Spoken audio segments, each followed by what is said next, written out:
Bien-aimés frères et sœurs, vous connaîtrez la vérité et la vérité vous affranchira. Ça, c'est pas moi qui le dis, c'est la Bible qui le dit. Mais moi, je vous dis mieux. Vous connaîtrez la vérité historique, notamment celle de vos ancêtres kémites, et vous aurez une vision globale de ce que c'est que la vraie souveraineté politique. J'ajoute, vous reviendrez à la spiritualité africaine ancestrale et vous comprendrez les enjeux de l'indépendance économique. Et pour terminer, vous accepterez votre identité culturelle kémite et vous obtiendrez deux choses. La première, c'est la paix. La seconde, c'est le développement, à une condition. L'unité de toute l'Afrique noire, l'unité de tous les Noirs du monde entier. Otep à tous, bienvenue sur la chaîne des panafricanistes par essence, par conviction et par excellence. Celle des citoyens kémites par nécessité et obligation de combat. Nous sommes une chaîne qui n'est guidée que par nos ancêtres et rien que par les ancêtres qui appartiennent à l'égrégore du monde noir. Par conséquent, nous ne croyons en aucun Dieu venu de l'étranger. Toutefois, cette vidéo n'est aucunement destinée à inciter à la haine ou à la violence, car nous menons un combat qui est d'abord et avant tout spirituel, intellectuel et démocratique. Ensuite, il est politique, géopolitique et géostratégique. Contre l'impérialisme, le colonialisme, le néocolonialisme et l'endocolonat, qui sont tous qualifiés de crimes contre l'humanité. Nous menons ce combat sur la base du principe fondamental que nous avons hérité de nos ancêtres kémites, qui est celui de la Mahat, c'est-à-dire solidarité, vérité et justice. Vous êtes donc en droit de connaître la vérité et nous avons l'obligation de vous dire la vérité, rien que la vérité, afin que justice soit rendue au continent africain. Et ça, c'est notre modeste contribution dans cette noble lutte en faveur de la souveraineté, la dignité, la solidarité et l'unité africaine. C'est exactement ça que nous appelons le panafricanisme. Bien-aimés frères et sœurs, vous savez qu'aujourd'hui, ce que nous subissons jusqu'aujourd'hui, ce sont les conséquences, ou plutôt les différentes phases de l'esclavage et de la colonisation. Jusqu'aujourd'hui, là, les difficultés que nous avons, la source là, c'est ça, l'esclavage et la colonisation.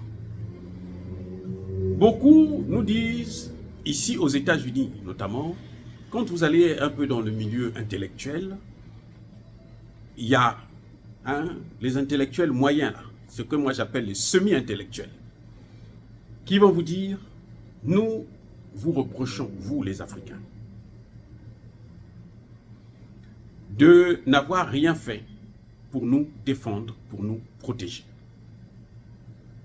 Il y a un débat ici qui est profond entre les Africains de la diaspora qui viennent d'Afrique, nés, grandis en Afrique, qui viennent ici s'installer, avec font des enfants, ainsi de suite, et ceux, les Africains américains de souche, ceux qui sont nés ici de père, de mère, de grand-père, grand-mère, arrière, arrière, grand-père, grand-mère, sur le fait que nous, nos ancêtres, n'ont pas protégé leurs ancêtres, ne se sont pas battus pour que les Blancs ne puissent pas les prendre en esclavage. Mais ce qu'on oublie souvent de dire, c'est que l'esclavage n'est pas arrivé par hasard. Il y a eu plusieurs années de guerre, près de 500 ans de guerre contre l'Afrique, et menée par une coalition des États. Ce n'est pas l'Espagne qui est venue combattre, ce n'est pas l'Allemagne qui est venue combattre, ce n'est pas la France qui est venue combattre, mais c'est l'Allemagne qui vient, la France qui vient le lendemain, le surlendemain l'Allemagne, le surlendemain, et ainsi de suite. Ils se relaient. Et chaque fois qu'ils reviennent, ils reviennent avec d'autres armes sophistiquées. Mais quand vous vous battez, et ça c'est le professeur Omotunde qui a bien expliqué cette situation, quand vous vous battez, mais à un moment donné, puisque chaque fois qu'il y a guerre, vous allez perdre aussi des hommes. Eux, ils sont en une coalition. Et ils étaient en supériorité démographique. Donc, ils ont pris le dessus sur nous. sur nos ancêtres, sur nos grands-parents. Ce qui a débouché vers la colonisation, l'esclavage plutôt, et après la colonisation.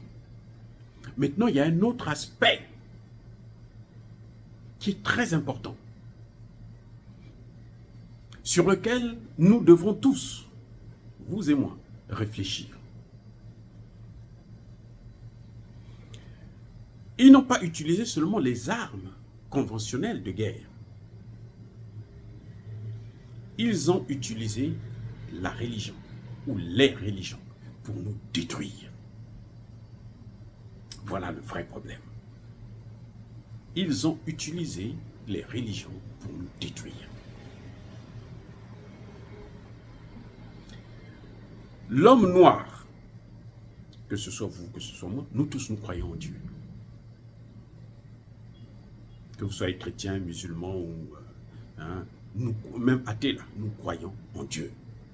L'homme noir là ne peut pas vivre sans Dieu. C'est pas possible. Le vrai homme noir qui a la mélanine avec lui, il ne peut pas vivre sans Dieu. Ce qu'ils ont fait, sachant que nous ne pouvons pas vivre sans Dieu, ils ont travaillé là-dessus. Ils ont donc, quand ils ont commencé à prendre le bus, ils ont donc continué la guerre spirituelle en effaçant toutes les traces de notre religion. Eh oui, en effaçant toutes les traces de notre religion, de notre culture, de notre identité. Et puis nous apporter des religions de manipulation, des religions de domination. Parce que il y a un élément qui est très important à comprendre. Une guerre ne peut pas être seulement par les armes. Elle se fait aussi dans le monde spirituel. Il faut d'abord vous dominer spirituellement pour que vous puissiez être dominé sur le plan visible. Et même la Bible le reconnaît. Elle vous sort le secret en vous disant qu'il y a deux mondes. Il y a le monde visible, le monde invisible. Le monde invisible, c'est le monde spirituel. Donc, celui qui contrôle le monde spirituel, puisque le monde spirituel est au-dessus du monde physique, celui qui contrôle ce monde spirituel, il a automatiquement le dessus sur l'autre. Et c'est pour ça que vous allez constater d'ailleurs que la majorité de nos dirigeants, ils sont des francs-maçons, ils rentrent dans la franc-maçonnerie. Dès qu'ils acceptent de rentrer, dès qu'ils ont le pouvoir, ils rentrent dans ces institutions-là. Les catholiques, par exemple, ils vous envoyaient des prêtres qui venaient, ils viennent vous dire que non, ce que vous faites là, ce n'est pas bon. Ce qui est bon, c'est nous, parce que ce que nous vous apprenons là, c'est la vie éternelle. C'est au-delà, dans l'au-delà. Vous pouvez souffrir ici, accepter la souffrance là. Mais là-bas, vous n'allez pas souffrir. Or là-bas, personne ne connaît, personne ne contrôle, il n'y a que Dieu. Malgré les fusées que vous voyez là, il n'y a que Dieu qui contrôle ce monde-là. C'est pour ça que vous les voyez d'ailleurs, quand ils commencent à vieillir, ils commencent à tous à croire en Dieu. Il y a un grand philosophe, je crois anglais, qui disait, à la veille de sa mort, il dit, « Ah, j'ai passé tout mon temps à critiquer Dieu. Maintenant que je veux bientôt mourir là, là-bas là, je ne sais pas ce qui m'attend. » Et c'est vrai. C'est pour ça que vous voyez qu'eux, ils vous disent ouvertement que le paradis là, c'est sur terre. Et c'est où? En Afrique. Donc, il faut dominer les Africains, il faut leur donner, leur imposer des religions. On a égorgé des gens pour nous imposer le christianisme, l'islam, toutes ces religions-là, dont le Dieu n'est pas le nôtre, n'a pas la même couleur de la peau que nous. Nous sommes les peuples, les seuls au monde, qui croient en un Dieu qui n'est pas le leur. On est les seuls au monde. Les Chinois, leur Dieu là, il ressemble à eux. Les Arabes, leur Dieu, il ressemble à un Arabe. Les Européens, leur Dieu, il ressemble à un Européen. Mais les Africains, ils ont tous les dieux, sauf un Dieu à eux. Et pourtant, ce n'est pas ce qui manque. Attendez. Attendez. Ce n'est pas ce qui manque. Nous avons le grand Simon Kimbangu au Congo. Quand je parle du Congo avec K, c'est-à-dire au Congo Brazzaville, au Congo Kinshasa, au Congo Angola. Parce que c'est tout ça qui faisait justement le territoire du Congo avec K. Vous voyez, donc nous avons des maires comme Tchipavita. Ils se battaient spirituellement, mais ils se battaient d'abord et avant tout pour les droits de l'homme. Alors qu'eux, ils ne se battent pas pour les droits de l'homme. Non. Les droits de l'homme, pour eux, c'est autre chose. C'est ce qu'ils viennent nous imposer aujourd'hui, dans nos pays.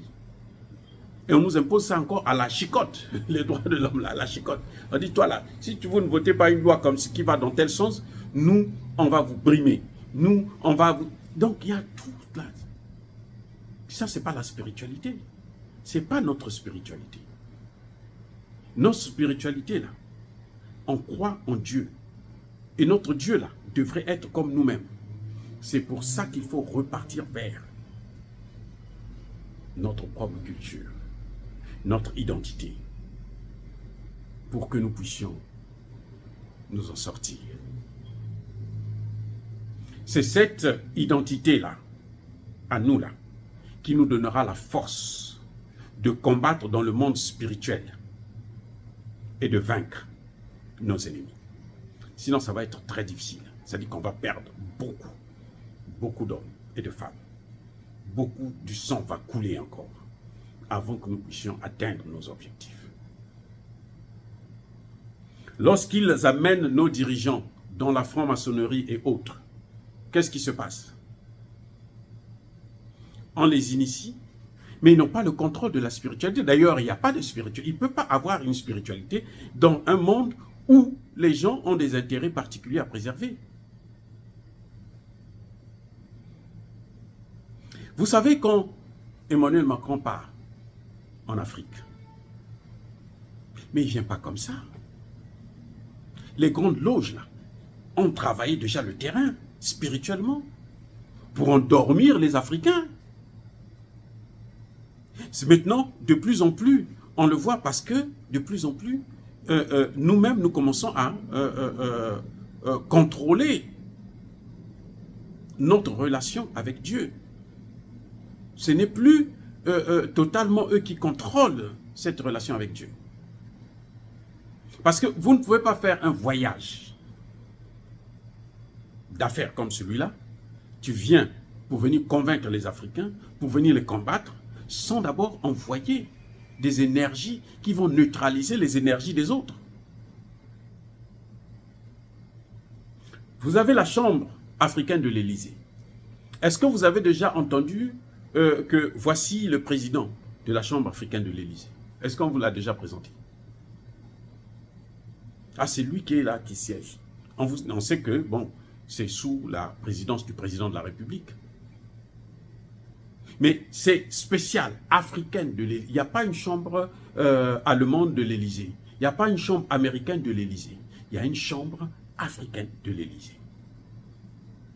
Parce que l'Afrique est dominée et elle doit être dominée. Donc, pour la dominer, c'est cette chambre africaine-là qui travaille dans le domaine spirituel, pour dominer l'Afrique, pour écraser les Africains, pour enlever aux Africains la volonté de combattre. Vous voyez, quand Tshisekedi vient, il arrive au pouvoir, il fait venir le pape. Mais qu'est-ce que le pape va venir faire? Il viendra pour prier, pour anéantir le travail que Tshisekedi. Regardez, il est parti là. Qu'est-ce qui est en train de se passer? La situation est en train de s'aggraver au Congo démocratique. Le pape est venu, hein. Il est venu pour prier. Mais ça veut dire quoi?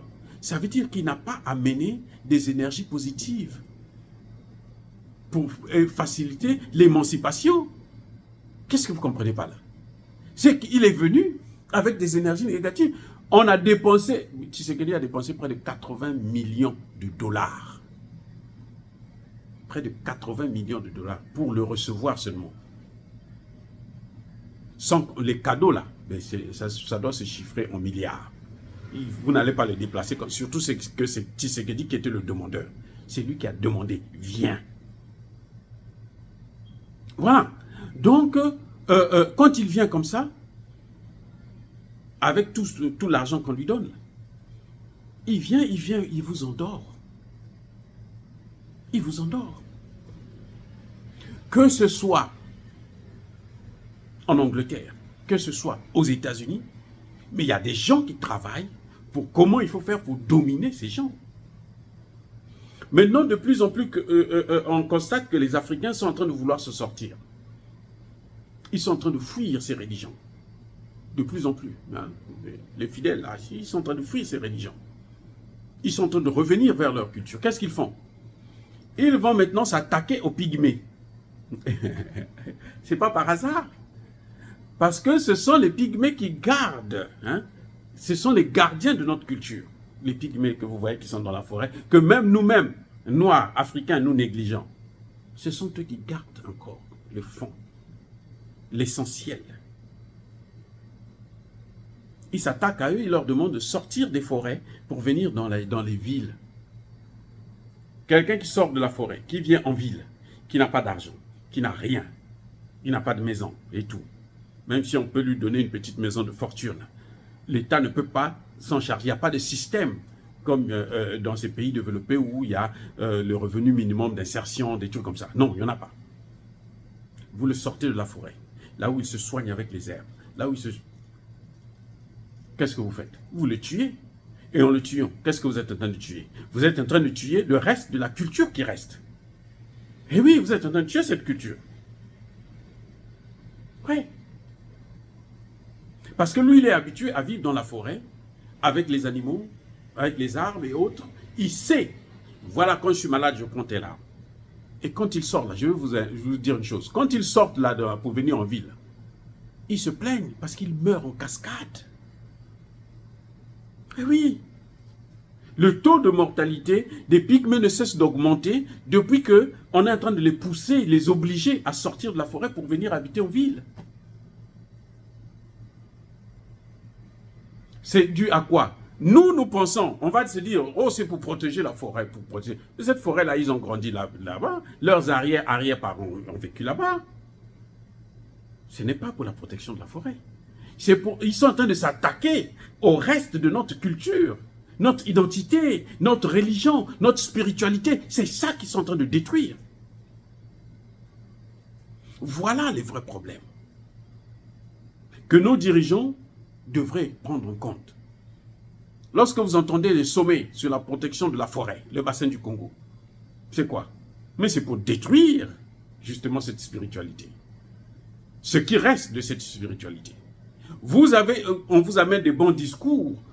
Bon, on va aller l'environnement, la protection. Pourquoi c'est à nous de protéger l'environnement que eux ils sont en train de détruire? Attendez, soyez sérieux. Pourquoi nous, on doit protéger l'environnement que eux ils sont en train de détruire? Pourquoi nous, on ne doit pas utiliser les matières premières que eux ils ont passé leur temps à piller et construire leur développement? Comment c'est-à-dire qu'il y a des choses, nos dirigeants là. Et malheureusement, vous leur donnez seulement un peu d'argent. 1 milliard. On va vous ajouter 1 milliard. Là, ils se disent qu'1 milliard, c'est la fin du monde. Donc, bien-aimés frères et sœurs, encore une fois, je vous appelle au retour à notre spiritualité. Commencez à pratiquer cette spiritualité. Faites des recherches, il faut lire, écouter, ainsi de suite, pour savoir comment on pratique la spiritualité africaine. Écoutez bien, ce que Simon Kimbangu a fait là, vous êtes capable de le faire. Vous savez pourquoi? Parce que c'est notre père Le sang qu'il a eu là, c'est le même sang que nous avons. Et oui. Ses ancêtres à lui là, ce sont nos ancêtres aussi. Les esprits qui ont travaillé avec lui là, ce sont les esprits qui travaillent avec nous. Donc nous pouvons et nous sommes capables de faire ce que lui il a fait. À certaines conditions. Si nous ne reconnaissons même pas qu'il est notre héros, notre père, notre Dieu, écoutez, ça va être difficile de s'en sortir. Mais...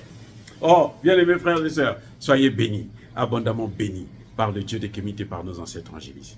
Mais que tous ceux qui persécutent le continent africain le pillent et le déstabilisent, qu'ils soient noirs, blancs, chinois, arabes, indiens, qui qu'ils soient maudits, punis, foudroyés, neutralisés, écrasés, effacés par ce Dieu des Kémites et par nos ancêtres angélisés. Mais souvenez-vous d'une chose, vous êtes mes anges, vous êtes adorables. Je vous aime, tous ceux qui m'écoutent, me suivent. Je vous adore. Vive l'Afrique éternelle. J'ai dit et j'assume.